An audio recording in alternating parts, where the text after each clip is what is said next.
Hello and welcome guys, आप सबका स्वागत है हमारे यूट्यूब चैनल में, भोजपुरी एक्सटी यूट्यूब चैनल में। अगर आप सब इस चैनल को सब्सक्राइब नहीं किए हैं तो प्लीज़ सब्सक्राइब कर लें ताकि भोजपुरी से रिलेटेड न्यूज़ सबसे पहले देखने को मिलेगा। आज हम बात करने वाले भोजपुरी के पावर स्टार पवन सिंह और चले थे मनोज तिवारी पवन सिंह को मनाने, इसी पे बात करेंगे। तो वीडियो को पूरा वॉच कीजिएगा। पावर स्टार का फाइनल चैनल सब्सक्राइब कीजिएगा। बात करते हैं पावर स्टार पवन सिंह।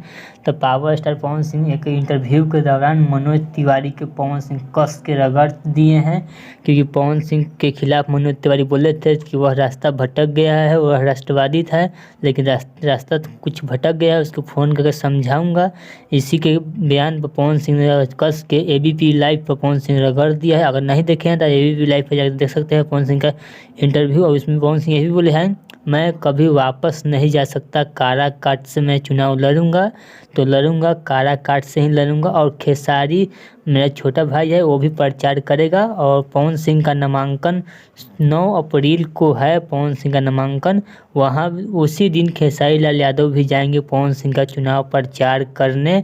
अभी तक का सबसे ब्रेकिंग न्यूज़ हमारे चैनल पर, भोजपुरी एक्सटी न्यूज़ यूट्यूब चैनल पे। अगर आपको पवन सिंह और खेसारी लाल का यह वीडियो आपको अच्छा लगा तो प्लीज़ चैनल को सब्सक्राइब कीजिए, वीडियो को लाइक कीजिए। चलिए मिलते हैं एक और न्यू वीडियो के साथ, तब तक ओके बाय।